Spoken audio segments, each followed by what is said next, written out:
G'day everyone and welcome back to the Big Swing Noting podcast, sending those bales back to New South Wales since 2019. And you know, my voice is a little bit, it's a little bit so-so, my throat's a little bit croaky. And it's because I've got a confession. I've been a bit ill. I think I've got a bit of World Cup fever! Yeah, that's right.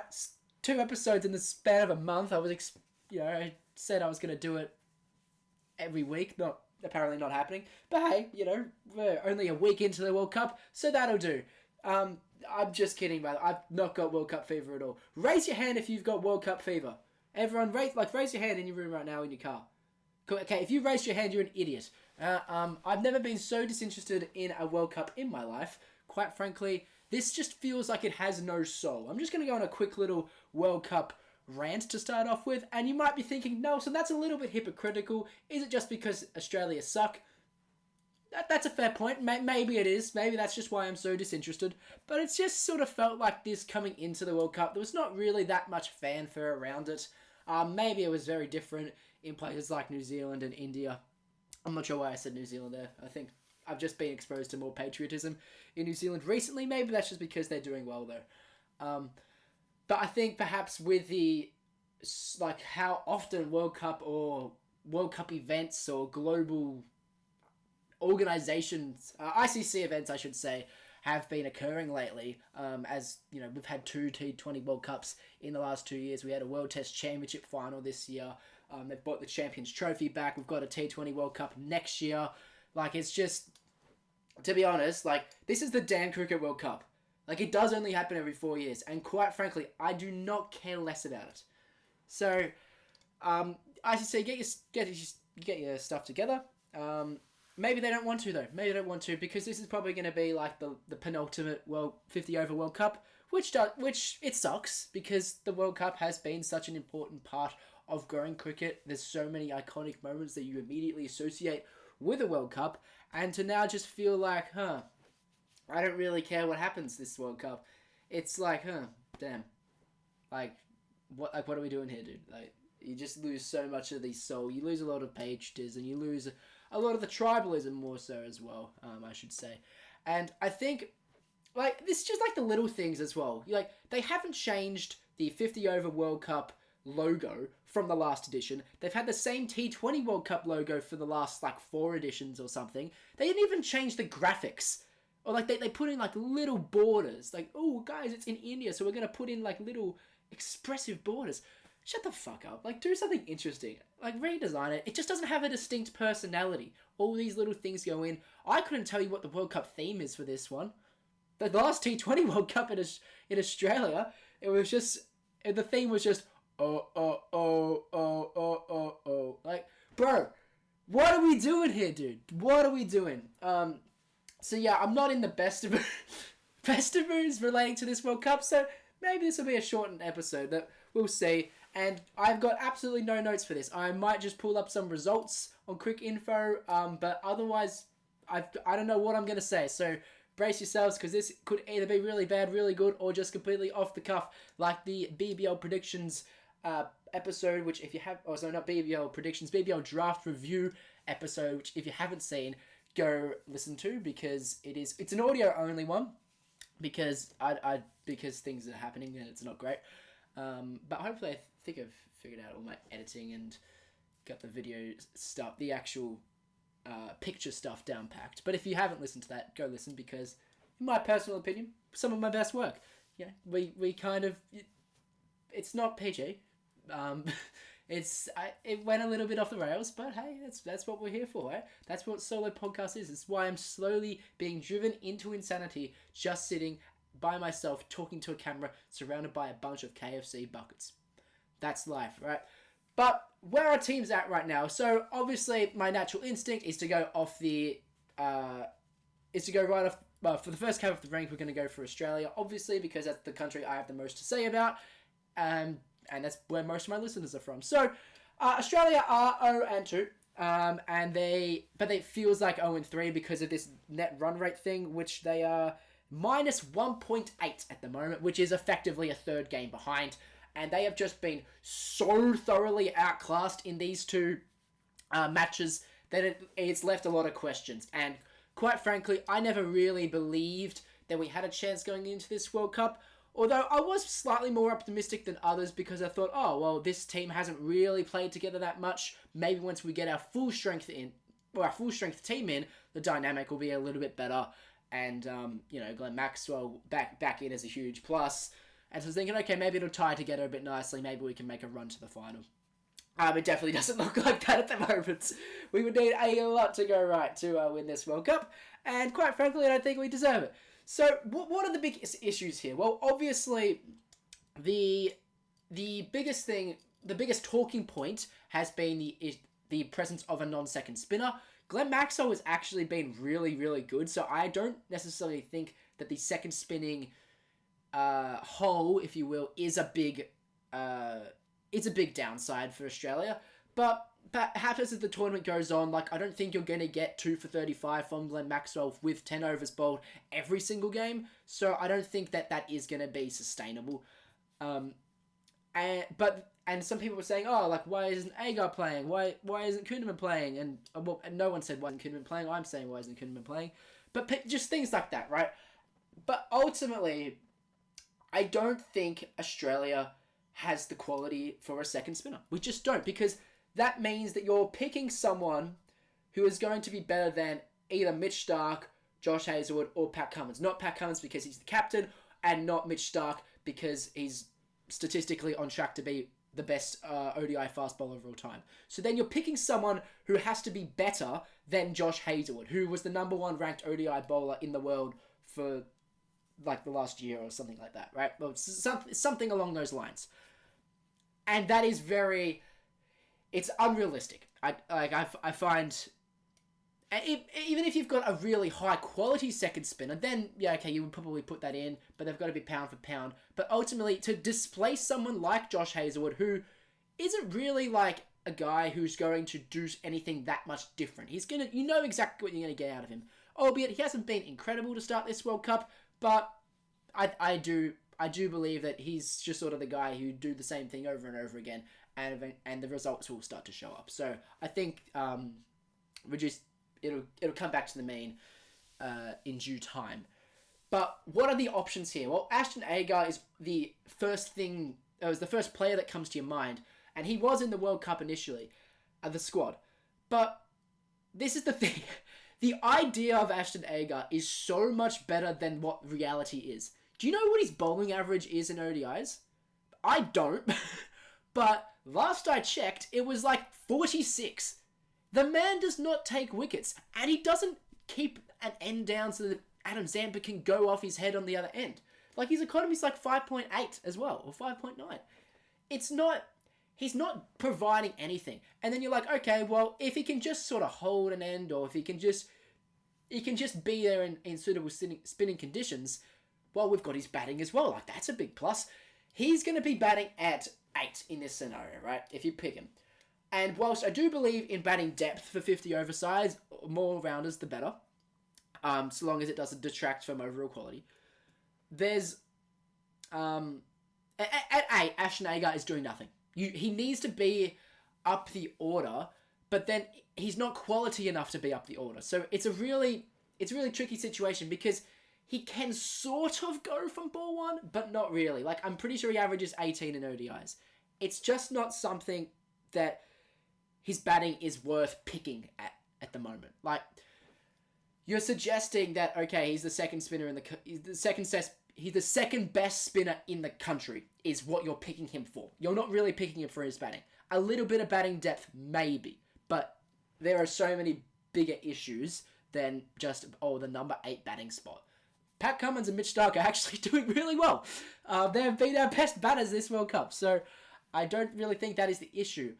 What you are doing in this point is that you're picking someone for that position that is pound for pound a better spinner.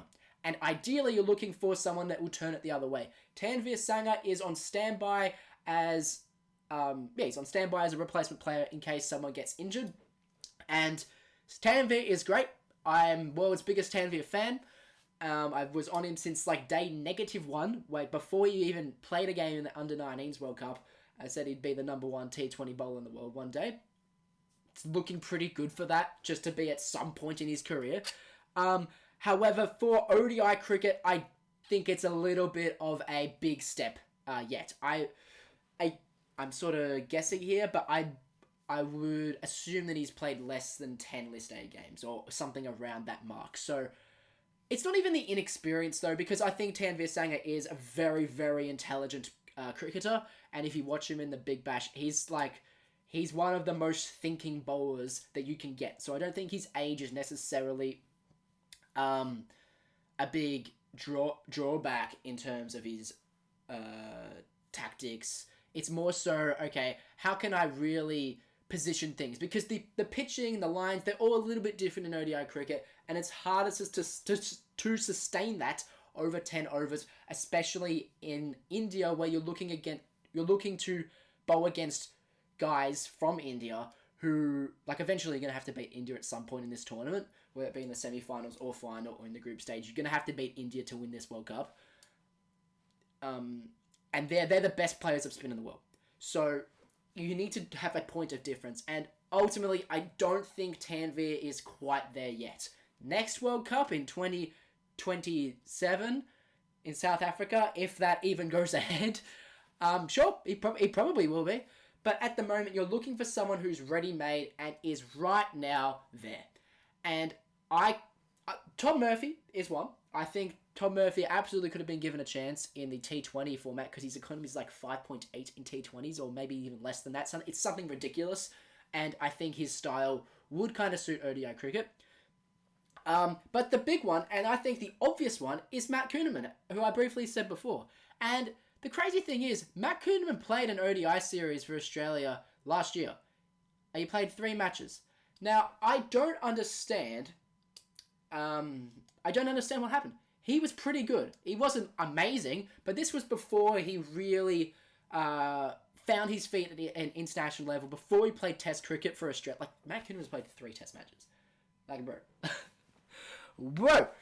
Was it 4 Test match? I can't even remember. But, like, Matt Kuhnemann is a better player now than what he was when he played white ball cricket for Australia. And as a left-arm orthodox bowler, I think he is exactly what you want because he's able to tie down and then he's able to take the ball early. He can be a first change after Pat Cummins or after Mitch Stark wants to rest, because typically Josh Hazlewood will bowl like a 6-over spell first up. He can be right into that. And that is what they're trying to do with Glenn Maxwell at the moment. Now, this is a little bit strange to me because Adam Zampa, in my mind, like, you shouldn't bring him on in the first turnovers when they're in the power play. You should bring him on, though, a lot sooner than what Pat Cummins has been doing. But if they want to have someone in that secondary spinner mold, Matt Kuhnemann is the guy. Like, I think Pat Cummins used him really well in, no, it was Steve Smith. Both Smith and Cummins used him well in the BJT. Oh, that doesn't feel right. Border Gavaskar Trophy. Let's use the full name. And how he often took the new ball, right? And he was, him and Murphy were the ones that took the ball before Nathan Lyon. And I believe that Kuhnemann is a lot more suited to early overs bowling and being able to just put pressure on from the go. And then that is able to set things up for people like Adam Zampa, who is going to turn it the other direction. And he's a lot more of an attacking bowler. But is he an attacking bowler? I think, yeah, he is an attacking bowler. Like, if Australia want to go far in this tournament, Adam Zampa's going to have to take a big chunk of wickets. He hasn't done that at the moment. I'm a little concerned, but Zampa's track record over the last 3 years is impeccable, and it would suggest that he is, like, the best white ball spinner in the world, period. So I'm hoping, and I do expect that to change in the coming matches. I think his form will pick up eventually, but they do need it, like, now.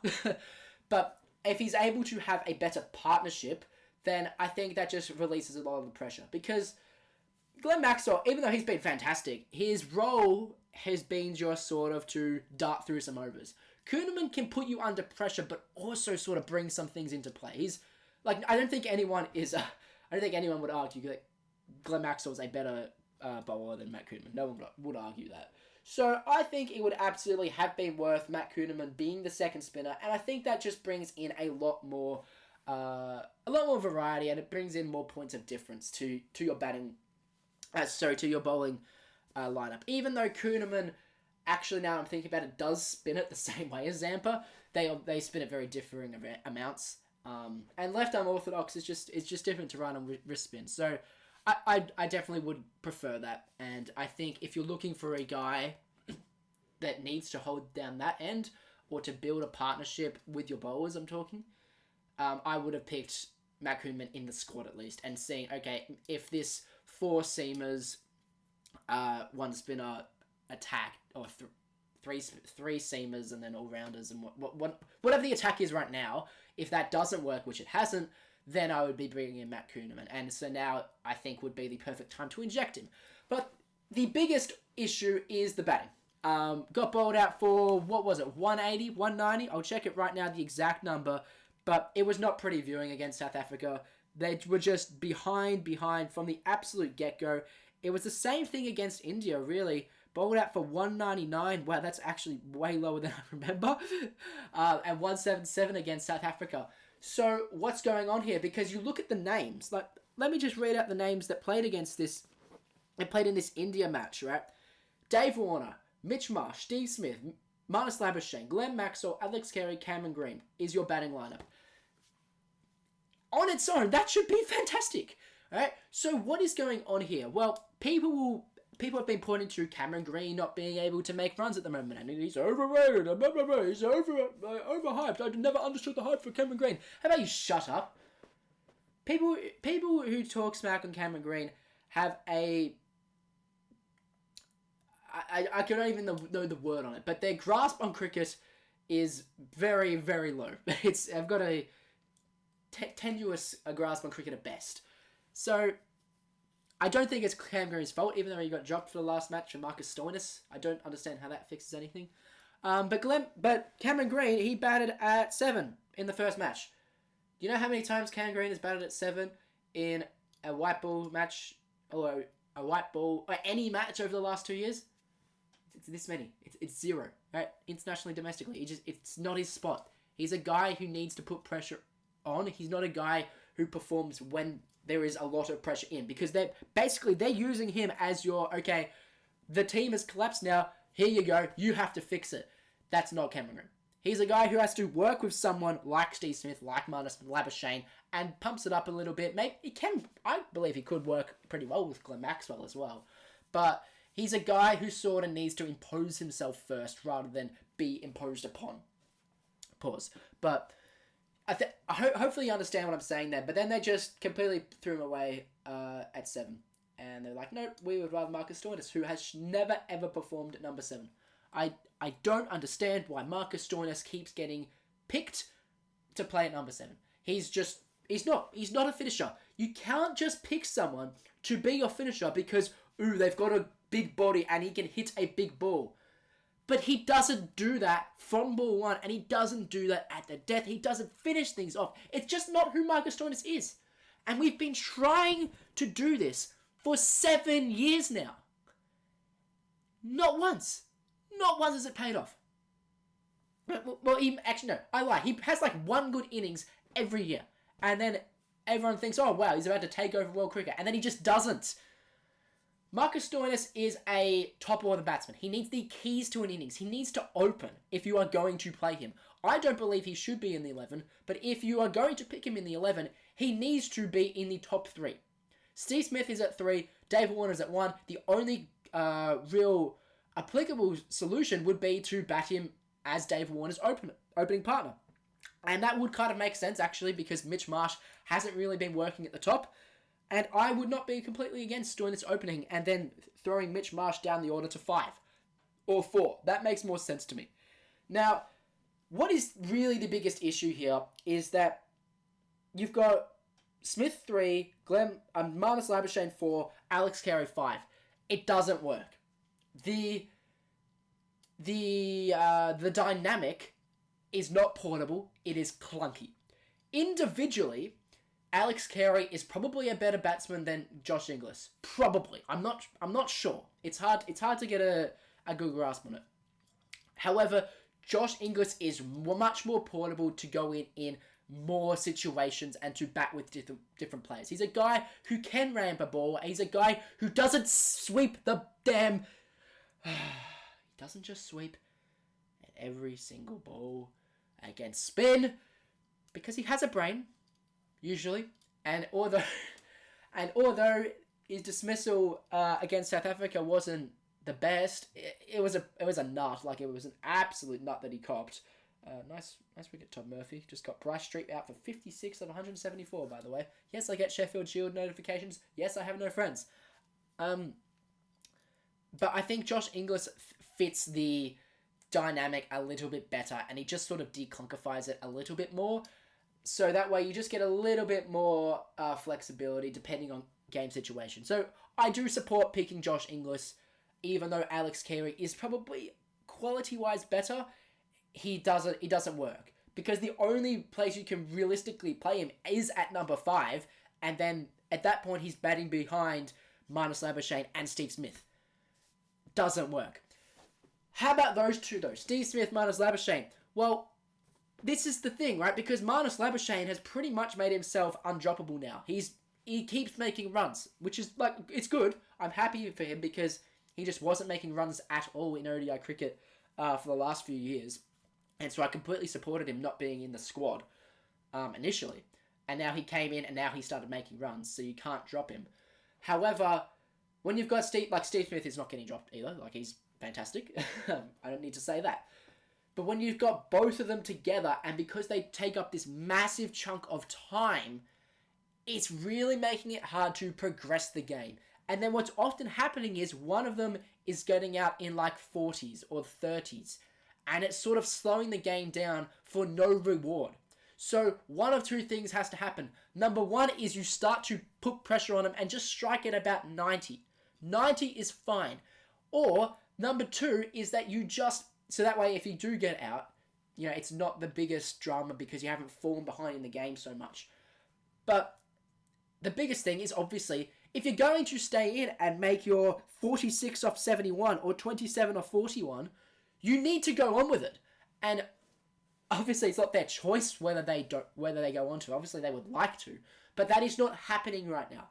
So if you've got this striking at 64-65 is what they were doing, 65-66 rather, is what they were striking at in the first game. You need to be able to push that to 90s, to 80s, to 100. And that way you can send in Glenn Maxwell right at the death, and he's able to go. And it also means that Cameron Green's arms are freed up. It's things like this that makes the dynamic really wishy-washy. And it's why even though Steve Smith, Marnus Labuschagne are in our best ODI cricketers in terms of quality, together they don't work. And that is why, and this is probably controversial, I think if you're looking to win this World Cup, one of them's got to go. What is the solution? I don't know. And unfortunately, that is the thing. There are just too many I don't know holes in this Australian team. Travis Head coming back, of course, makes things easier. Then I would be batting Mitch Marsh at 4.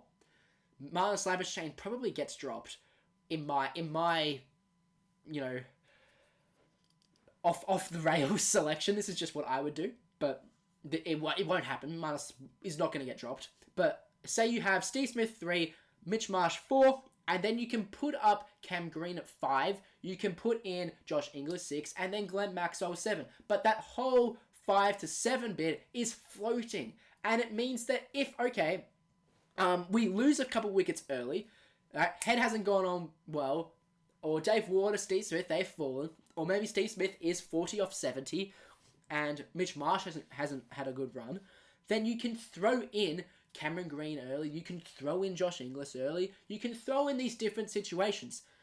However, but then if they do start going, then boom, Glenn Maxwell's your new 5.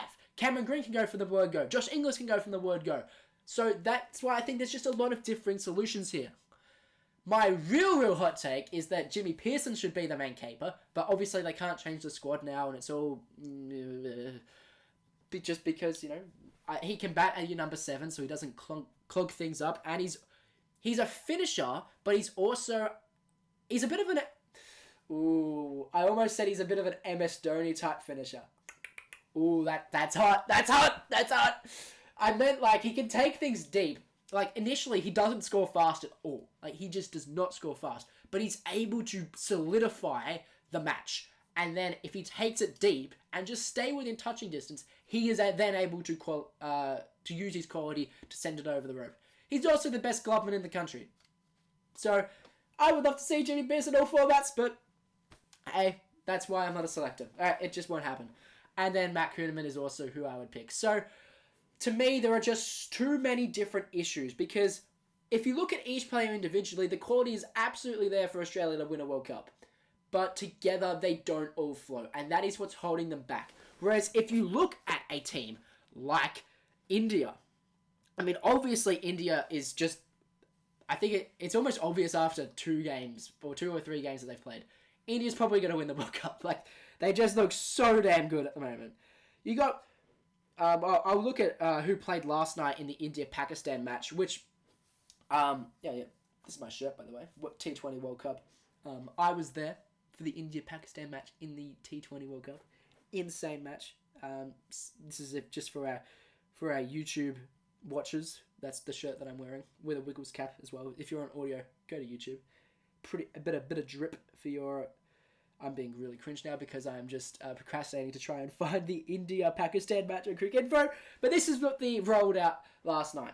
Rohit, Shubman Gill opening the batting.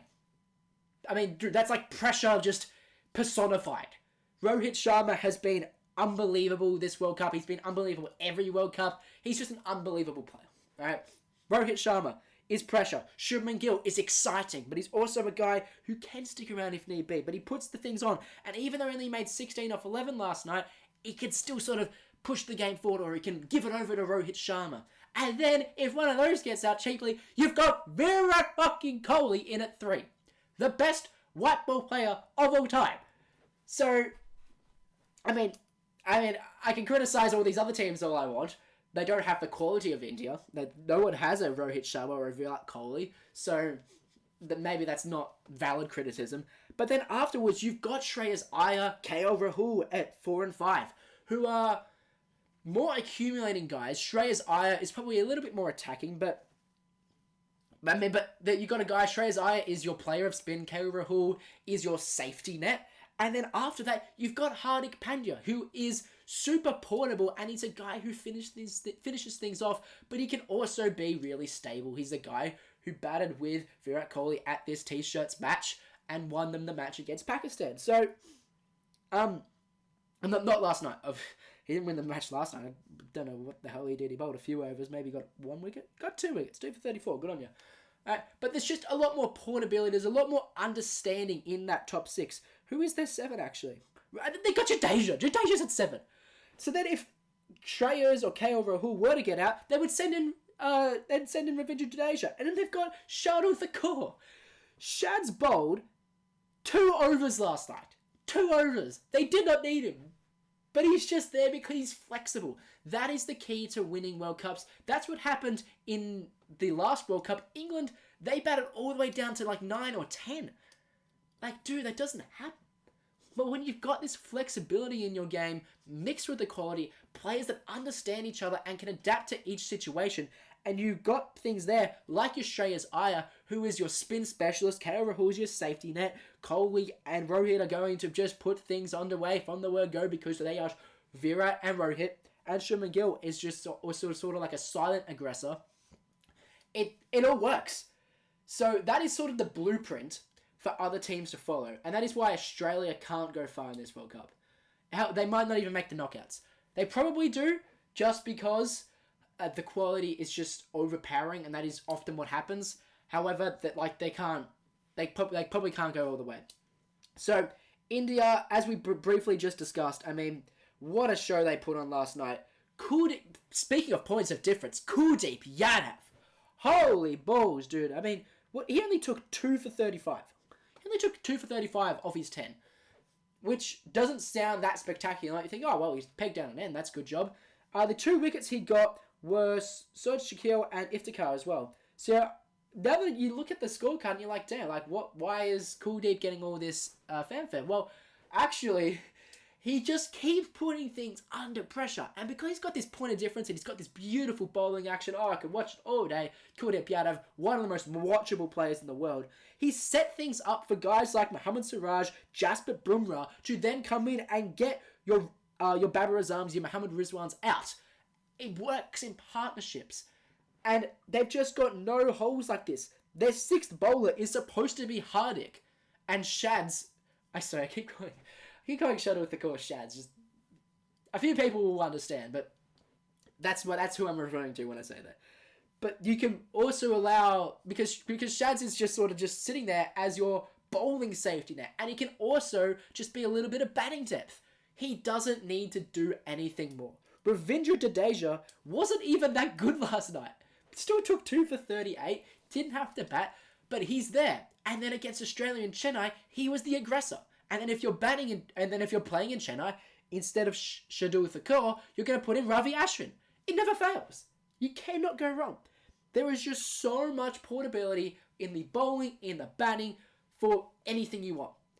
Because when you've got guys like Kuldeep Yadav who can just set things up and then you can bring on, okay, I'm going to have one over of Siraj. Gets the wicket, okay, you're off, Bumrah's on.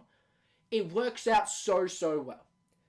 And that is why they just suffocated Pakistan last night. I mean, it was such a Pakistan thing to do, to just completely collapse. After, Adil Shafiq, beautiful player, by the way, one of my favourites, young talents going around, made a well-made 20. Imam, we love, made 36. And then Babar and Rizwan, how many did Babar and Rizwan put on? They put on 82. So it was 2 for 155. And then they're like, Rohit Sharma, fantastic captain, is like, okay, we need to put pressure on here. So it wasn't at the 2 for 155 stage, it was probably more around the 125 stage. And he put on Kuldeep for an extended spell. And he's like, okay, you are going to build things up. And I'm going to try and outspin you guys. So he bowled in partnership with Jadeja. And then he's like, okay, well, that's not working, but because we've built up this pressure, they're going to have to go soon. Because individually, they're striking at 70 and 80 apiece. So he's like, okay, they're going to want to accelerate. Let me put Siraj on. And boom, that gets out Babar Azam out. And that gets out Babar Azam out. Nice. And it just sets up the whole so characteristic Pakistan collapse. Sod Shakil did nothing. Iftikhar Ahmed did nothing. Shadab did nothing. Nawaz did nothing. Hassan Ali hit 2 fours. But they suffocated them. So, and that's what India are going to do throughout this World Cup. How do you beat India? Well, sorry to disappoint you, I really don't know. Because they're not really susceptible to collapses. Because you have Virat, you've got KL Rahul, you've got Shreyas Iyer, you've got Jadeja there. Even if they lost this match, but the 2019 semi-final, they were absolutely in pieces. But you had Jadeja down the order, who could just hold for a little bit. And it's actually kind of miraculous that they were even still competitive in that game. So they've just got so many of these options. But ideally, yes, you want to put the brakes on them early. And by put the brakes on, I mean, don't kick the run rate down. You need to completely attack them. Because if they get going, dude, you cannot stop them. Rohit Sharma, after he's faced 20 balls and he's high on the pace, he's just going. You're losing the game. Virat Kohli is more of your accumulator initially, but boy, he's gonna punish you. So you've got to be hyper aggressive when you're trying to bat these guys out. But then you've also got to be a little bit cautious, because if you start to spray things, Shubman Gill's gonna have a day out. So it's really tricky. You've got to find a really a compact partnership. Now, what could work in theory is New Zealand. When you've got, because Mitch Santner's bowling the house down right now, and he's really good at holding down an end, and that can set things up for someone like Lockie Ferguson to come in and just take a little bit of pulse here. So you can bowl in partnerships there.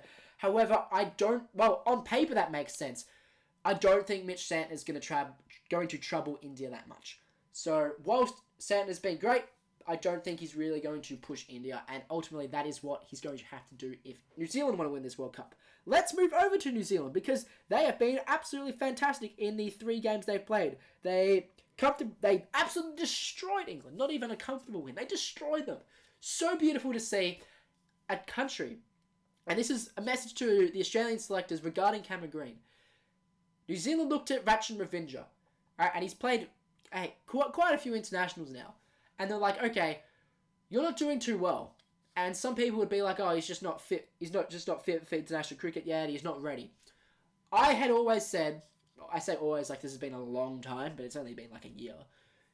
Ratchin was completely used wrong. He's not a out-and-out bowler who's going to bowl your all 10. He's not a guy who's going to finish off an innings. He's a guy who has sheer batting quality, who needs to bat in the top order. And they're like, okay, well, now that Kane Williamson's out for a bit, let's throw Ratchin at 3.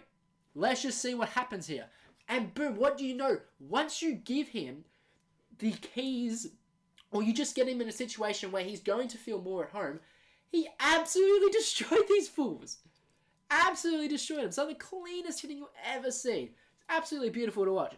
Now, people will be like, oh, well, we want to ease him in. Like, I don't want to put all this pressure on him right now as a young player. And yes, I understand that. However, what I would be wanting to do is, I would be looking at, okay, where does Ratchin get most of his success in domestic cricket? What is his most comfortable position? His most comfortable position is in the top order, or in the top 5. Or in the top 3 in this instance. In the opening even. I could definitely see him as an opener down the track. So, if you're able to give him a role that he's familiar with, he's going to be able to execute that. Putting him at 7 is the worst thing possible for his confidence. And that's exactly what's happened to Cameron Green. Although I feel like Cameron Green is more of a workload thing. Like he had let's go right back to last summer. You had the South Africa series where it was really, really good. Who did we play before that? West Indies as well. So you had those test matches, and then not much break. Went over to India for it was I don't even was it 5 tests? I think it was 5 tests, right? 1, 2, I think so. I'm blanking. I'm pretty sure it was. But he got over for that, got injured, but was rushed back in because he's an all-rounder, yada, yada, yada. After that, straight into the IPL, right? Had all of that going on. After the IPL, which is now goes for about 20 years, after that, into the Ashes, and then he was injured again, was in and out, and then that sort of affected him. He was just absolutely exhausted, got dropped at one point. Now after that, he was maybe home for a couple of weeks with this injury, back into the ODIs against, did he play against South Africa? He did play against South Africa in the T20s ODIs, and then went over to India to play in this, and now he's got the World Cup. In the space of 1 year, for a 23-year-old all-rounder who has all of this expectations and load on his shoulders, that is too much. So I think that is more so why Cameron Green is failing. However, well, I say failing, he really hasn't been that bad. But the expectations are just so up here for him that anything less than that is going to be seen as a fail. But it doesn't help when you then bat him as the finisher. He's a guy like Ratchin Ravinja who just needs to feel comfortable in his skill set. Put him in a situation where where you have seen the most out of him. And that has been at the 4 position. I would not be against Cameron Green batting at 4. And you might be saying, Nelson, how has Cameron Green shown the quality to bat at number 4? Well, that is fair. Like, we haven't really seen it too much. But what has made you think that, he must be a 6-7 then? Because he hasn't had the success there. And that's because that's not the player that he is. It's the same thing with Ratchin. So I don't believe that as you get better, you should be promoted up the order. I completely disagree with that. As you get better, you should be promoted into the Australian team where you do bat. Or the international team, or New Zealand team. In Ratchin's case, you need to make things familiar. And that is why positions should be way more specialised. And that's where I feel like teams like Australia are really falling behind in white ball cricket. Is because they fundamentally get the dynamics and the understanding of the respective formats wrong. They finally picked Tim David for the T20 World Cup last year. Great. Took you fucking long enough. But after that, everything else was just like, okay, you're probably playing like 5 or 6 players who open in their respective BBL sides. It doesn't all work when you just mash quality together. And The same thing's happening here. Marner, Smith, Alex Carey, individually, they're great players, but they don't flow together. And you need to unpack this. This is why you need to understand how things are actually going to work. And you look at the New Zealand team. When you look at their batting lineup, it's very intuitive. Because you've got okay, I've got an anchor, or I've got a guy I can depend on to just hold down 4, and then I've got someone who's a bit more dynamic. Devon Conway, is a quality guy who's going to just stick around. Rachin Ravindra is more of your pusher. He's your Shubman Gill. So it makes sense why you would open him. Kane Williamson is fucking Kane Williamson. He's going to make runs, but he's your Steve Smith equivalent. Daryl Mitchell is more of a dynamic player, but he's also a guy that you can maybe hold down. But he's a guy who's going to work in partnership with your Kane Williamson. Then, last game they promoted Glenn Phillips just for some run rate, but you've probably got Tom Latham would be coming in next. He's a guy who's going to knock it around. Alright, and then you get, it's like 1-2, 1-2. And after that, Mark Chapman. So, you've just got more dynamism in this 11. And when you've got more flexibility, more players that work together, you're more likely to succeed. And that is what we're seeing with teams like India. And that is why on paper, this New Zealand team isn't that great. It's fine. But together, when it counts, they put all the right layers together, and they get a capable 11. I don't think New Zealand will win the World Cup. I don't even think they'll make the final, to be honest. I don't think that the quality is there, but because they have got so much more of an understanding of a World Cup, of the white ball format. So if they were to make the final or win the World Cup, which I don't see them winning the World Cup, final maybe, World Cup I think is a bit too far. But hey, if they do, and they prove me wrong, good on them, right? That is living proof about why you don't just maximize quality, and that is it should be a big old wake-up call for someone in CA to actually go, oh, maybe we've got our white ball approach completely fucking wrong at the moment. And you might be saying, Nelson, well, Australia's the most successful team in history. Yes, but in the past, you had, do I need to list the players you had in the past? And even though you still got probably pound for pound the most quality players in the world behind India, it's nowhere near what you had in, say, your 99s, your 2003s and whatnot. So, when you don't have this quality, you need to stop pretending that we're just going to overrun them. You need to flow things together. So, New Zealand's in a really good spot. I was surprised that Bangladesh didn't give them more of a run, actually. Excuse me. But I also wasn't, because I did think that whoever batted first was going to have a significant disadvantage. And when New Zealand won the toss, sent Bangladesh rightfully in, it was already kind of curtains. Trent Bolt, Matt Henry's been fantastic. Lockie Ferguson finally found some form, which is great. He got Tenzin Hassan Mahidi out. He got Shakib out as well. Two of the biggest wickets in that New Zealand team. And then Glenn Phillips got Shanto out, which is funny. Actually, I'll quickly, just one last thing on New Zealand. The reason why I don't believe they can go all the way is because they are missing that second spinner. And whilst Rachin and Glenn Phillips are serving that at the moment, as I just said before, I don't believe Rachin is a serious 10-over option.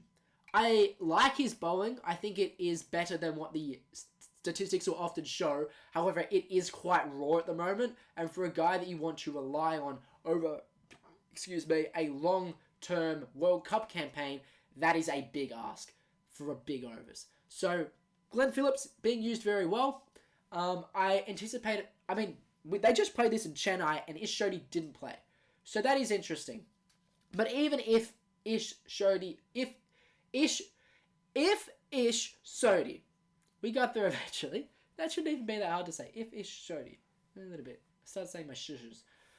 Even if Ish Sodhi did play, the quality of Ish Sodhi isn't that. It's not devastating. Alright, it is not going to trouble a team like India. Heck, I might even say it's not even going to trouble a team like Australia. It's definitely not going to trouble a team like South Africa. So I think that's probably my limitation at the moment, because you can get these little overs here and there from guys like Glenn Phillips, Glenn Maxwell, those types of players, but ultimately you need a second guy, especially if you've got a bowler like Mitch Santner in your team. You're going to need your aggressor. And whilst Ish Sodhi in a vacuum makes sense, he's just not that anymore. And a similar sort of thing is happening right now with England. Because England's spin department is honestly, arguably, even worse. And you might be thinking, no, what do you mean? You've got Moeen Ali, you've got Adil Rashid, Liam Livingstone's a really handy bowler. Maybe last World Cup. And it sucks because Adil Rashid, I really liked him. He's really really gets a good bit of turn, really aggressive. Prime Adil Rashid was great. He's not that anymore. He's just not good. And maybe miraculously he does improve this World Cup and he gets back to form. But I don't think England can go far with this spin attack. Because at the moment, Moeen Ali is their best spinner. And with all due respect to Moeen Ali, he's not going to trouble. He's not going to seriously trouble the heavyweight competitors. Liam Livingstone's a good guy to have as your Glenn Phillips type bowler, but he's not a guy you can reliably depend on. However, they did recall Reece Topley last game against Bangladesh, and he was awesome, which I love to see because who doesn't love a bit of Reece Topley? Last game they played Chris Wokes, Reece Topley, Sam Curran, Mark Wood, Adil Rashid, Liam Livingstone. So Moeen Ali didn't actually play. Was there a reason for that? I feel like there was. But once they were at full strength, you would assume Harry Brook probably drops out at some stage. Maybe Liam Livingstone does. He hasn't actually been that great lately. But maybe that's it. I feel like if you're... because England should have the philosophy of, okay, we are looking to win the World Cup. All costs, that's our aim. So what is the highest ceiling possible that's going to get us there? Liam Livingstone's is going to be included in that 11. So I think you do have to stick with these guys. Harry Brook, romantically, you want him there, but I just don't think he's there yet. But again, if I go back to what I just said, maybe if you're just going all out for the World Cup, maybe he does make it. I don't really know. But Reece Topley, I think, has to stay. Reece Topley, good guy. Watch out, Annabelles. Yeah. But I think there's a limit on how far England can go, because even though you've got the sheer quality of Darren Milan, Joe Root, Josh Butler, Chris Wokes hasn't had a good start to the tournament, but those guys, it's a similar thing to the Australia scenario, where I think there's a limit on how the dynamics match up. Even though, well, on paper, actually, the dynamic actually works pretty well for England, but they're just not the same players in these conditions or just what they used to be. So I feel like there's just not going to be a limit. And in this World Cup, you're going to have to win with a second spinner. And there are really only two teams with a second spinner. Obviously, Sri Lanka does, but India is who I meant to say. But the other one is South Africa. Now, I did not think that South Africa were going to be this powerhouse coming into the World Cup, but their lead-in and over the last couple of years, every statistic you look at makes sense. And it's like, oh, why are we not rating this team? And it might be finally time for us to realise, hey, this South African team might be the real deal. And I feel like they are one of the very few teams who can really give India a run for their money. Quinton de Kock is absolutely lacing them at the moment. 2 tons in 2 matches. They play again tonight. We'll see how that one goes. Temba Bavuma is just blocking it, just being a nuisance as he normally is for bowlers. Rassie is Rassie. Even though it hasn't quite been at his usual output, he will get there. Aidan Markram is sheer quality. Heinrich Klaassen, David Miller, Marco Janssen are portable, they're flexible, they're exciting, dynamic players. And then you've got Tabraiz Shamsi, Luigi Nagidi, Keshav Maharaj, Kagiso Rabada, and Marco Janssen. David Miller's also bowling. Aidan Markram is even bowling sometimes. You got all these options. And again, it comes back to that idea. You can probably take a shot every time I say this word. Portability, flexibility, adaptability. that is the key to ODI cricket. And that's why England won the last World Cup, and that is why one of India and South Africa will win this World Cup pending injuries. Nagidi is probably the weak link. That feels rough. Nagidi is probably the weak link in terms of the pace attack, but he's been really good, and he's been good at just tying down an end. And ultimately, if Nagidi can just do that, because he's a quality player, I don't think anyone would rebut Nagidi's sheer quality on the international stage. But when you compare it to all the others, you're like, okay, is this really going to be a World Cup winning guy? But like against Australia, his economy was 2.25, and that allows guys like Marco Jansen, who's still is he raw? I don't know.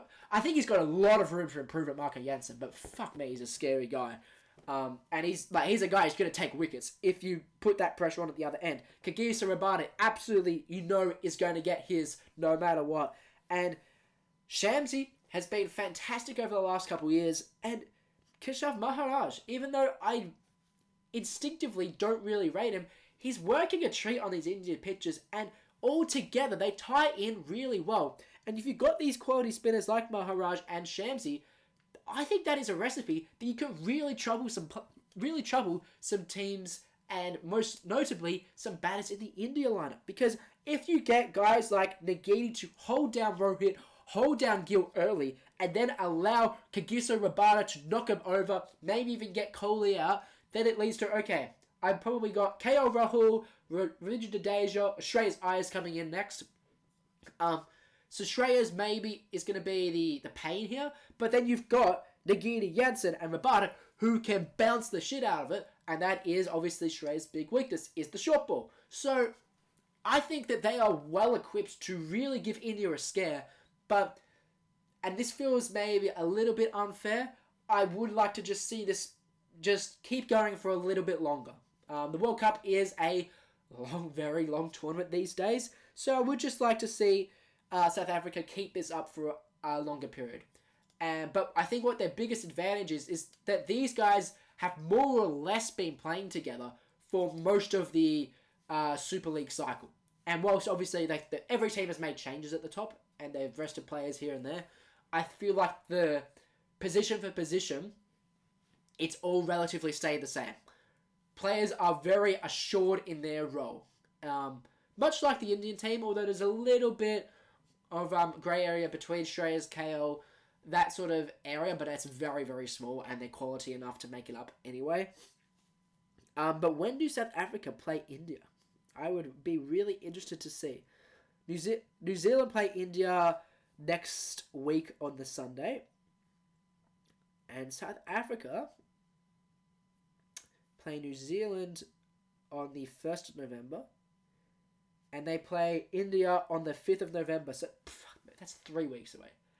3 weeks Sunday. Dude, the World Cup format is so dog water. Like, I think everyone has had their bit to say about this already, but I just got here, so I'm going to say it as well. ICC, get your shit together. They know that. They know that they're corrupt. They know all this. But it is fantastic, though, that they implement this whole 10-team structure to stop low market teams getting in and causing potential upsets, so that you've got the biggest markets always in the final. And then Netherlands just gave them a massive middle finger and qualified for the World Cup, and they're probably going to win again because they're looking they're pushing teams at the moment, Netherlands. Maybe, like, on the bare paper, like, you don't look too deeply into it. It looks okay, like, yeah, they were serviceable, but they weren't great. They've been in things, dude. I definitely can see things clicking, especially when you've got guys like Barsta Leader. That's the correct pronunciation. Barsta Leader. Shout out Dirk Annis. And, Logan Van Beek is injured, which does hinder them a little bit, but that will tie together for them eventually. And I love that Netherlands are giving a massive middle finger to all the corporate fat cats and the ICC in general. But it's great to know that this is the last 10-team World Cup, even if it will be ultimately for nothing, because the next World Cup will probably be the last one. But the next T20 World Cup next year is like 18 teams, 16 teams? I'm not sure. It's a lot. obviously, you got United States, you got Canada. Who else is qualified? I think Papua New Guinea's qualified. I think Uganda's about to qualify. It's exciting times, basically. That is a proper World Cup. You are getting the world into that cup, believe it or not. So yeah, this World Cup is just shit because it goes on for... How long does it go for? It goes on for a month and a half. Okay, that doesn't actually seem like that long. I don't know how long the FIFA World Cup goes for. But there's, what? If there's 10 teams... 10 teams, they're all going to play each other. Like, that's a lot. There's a lot of matches. How many teams? So it's just going on for a long, long time, and you don't really get the. This comes back to what I was saying earlier. You don't get the same enjoyment. You don't get the same excitement. It doesn't have a personality. And that's really detracting from it for me, and it's why I just get bored. Like, even I've tried very hard to fire myself up. I'm giving up on what I was trying to look up. But anyway, sorry for all those pauses. I forgot what I was saying, but hey, that's okay. What a shocking end. I don't really think I have much else to say. Pakistan, bro, get your shit together. Like, there is so much quality in this Pakistan team, and they just cock it up every single time. Naseem is injured. I understand that. But that does not excuse you for collapsing every single opportunity you see fit. Come on, bro. Come on. Sri Lanka, I really would have loved to see a full-strength Sri Lanka team. Dasun Shanaka's just got injured as well. So they're not going to beat Australia. Shamika Kunaratne is not a bad replacement. But, you know, all their bowling lineup is out of practice. And even though that means you give the keys more so to a guy like Judith Waldalage, that's great. But it's still... The quality's just a little bit wishy-washy now. And I would have really loved to see what Sri Lanka could do with a full-strength team this tournament. Is Mahesh Dikshana injured as well? I think he might be. Patharana? No. Who is injured? Chamira's injured. Chamira, their best paceman, if you ask me, is injured. So, you just got pieces like this all over the place. I think they really could have suited these conditions and given India a big scare, as they gave teams a big scare in the Asia Cup just gone. So, full strength might have been different, but I think they'll still be good for a couple upsets here and there. Bangladesh, I was going to talk about them a little bit more. I was surprised in a couple aspects that they didn't push New Zealand a little bit more, but it just wasn't quite their day. And this is the thing with Bangladesh. Their bowling will really trouble some teams. If they got New Zealand on the right night, especially at Chennai, I was expecting, these left-arm orthodox bowlers, excuse me, they're really going to be trouble. They could... watch out. I don't know where Australia played Bangladesh, but that could really be some fireworks. Mahidi Hassan Miraz, fantastic player. Need I say more? He's a genuine all-rounder. Awesome player. They will upset a team. They will upset at least one team. I'm expecting a couple more, but now that they've gotten New Zealand out of the way, who else did they play? Bangladesh also played England, and they weren't that good. But I think that they could, over time, PCs get it. Pakistan, dude. Ooh, they could really give Pakistan a nice little knock around. That would be something. I don't know what it would be. Unsurprising is what it would be. Afghanistan have got bowling, but sure, boy, they need their batting to click.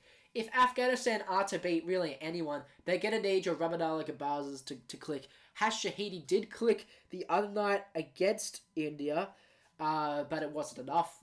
And so they're going to need a couple to click, basically. And that just seems like a big ask right now for the Afghan batting lineup. Mohammad Nabi sucks. Like, he just needs to retire. Like, he's so washed. He was fantastic years ago, and I completely acknowledge how much he has done for Afghan cricket. He is not the same player anymore. And quite frankly, he is clogging up this team. And I've used that term up a lot this episode. So maybe I should stop saying it. But if Afghanistan are going to win games, they're going to need the whole top order to click. And then their bowling can also be expensive, but you would back in their bowling more often than not. Their paces aren't that bad. Like, okay, they got absolutely whacked around against India because that's like what Rohit, Ishan Kishan, Virat, and Shreyas were the only ones that did that. But those are what those guys do. But Fazal is good. Naveen Al-Haq is fantastic. But when you don't have this pressure on them, that means that guys like Omaze are just really going to falter. And it just never really worked well together. And Majib and Rashid, as awesome as they are at picking up wickets, if they don't have this pressure from the paces and there's not runs on the board to back it up, and a team like top order like India's just gets going, they're not going to be able to trouble the scorers too much. So I think they'll be in a similar boat to Bangladesh in the fact that I think they could cause an upset. I feel very confident that Bangladesh will cause a couple. They'll get a couple wins here and there. But Afghanistan, I think the world would like to see them do well, even though Afghanistan is like the worst country in the world, but, whatever. Oh no, I shouldn't have said that, should I? I'm going to get killed now. Oh well, it was a good laugh. We'll be fun. Netherlands, we talked. I've just about touched on every single team. I apologise again for the I don't apologise, actually. It is unapologetic Australian bias, Australian centric podcast. What do you expect? Alright? That's just the team I've got the most to say, the most passionate about. It's an Australian sports contest. Have a cry, champ. But yeah, what are my World Cup semi-finalists going to look like? Well, India, South Africa are the two locks. New Zealand have also looked fantastic.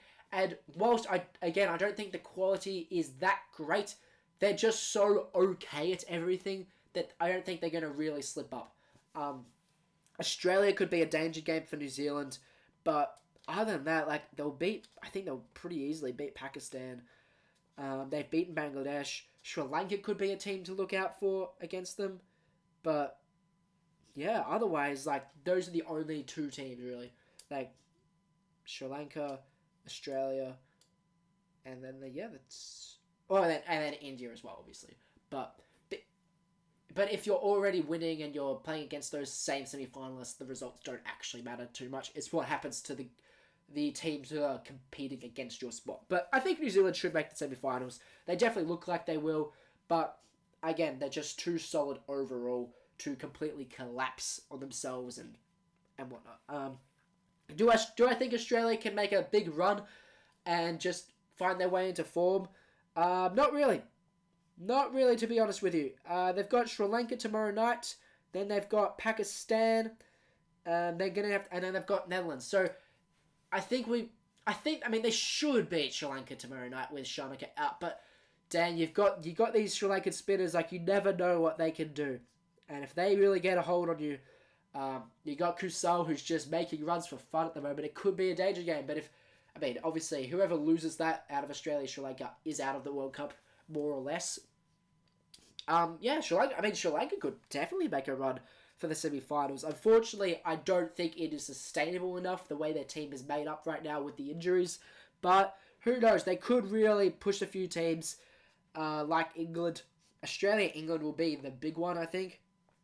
But that fourth spot, in my mind, is probably going to be between England, Australia, and Sri Lanka. Am I ruling out Pakistan? I put Sri Lanka in there, so I probably have to put in Pakistan as well. They're probably a better chance. But I don't think Pakistan matched up well to Australia. I really don't. The spinners won't trouble the scorers. I don't think they match up well against England either. Although England don't match up well against Pakistan. It's all very wishy-washy. I think Australia will beat England, and they should beat Pakistan. Will they beat England? This is what happens when you have no notes, by the way. I have a lot of pauses, just end up ranting about absolutely nothing. So my final top three: India 1, South Africa 2, New Zealand 3. England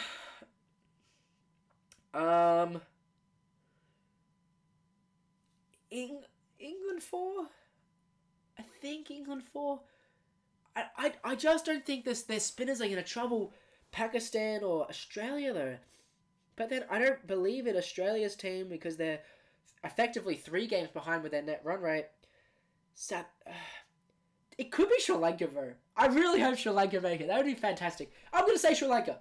Hey, fuck the heavyweights. Let's go Sri Lanka. Number 4, semi-finalist against India. Big old semi-final in Eden Gardens. I would love that.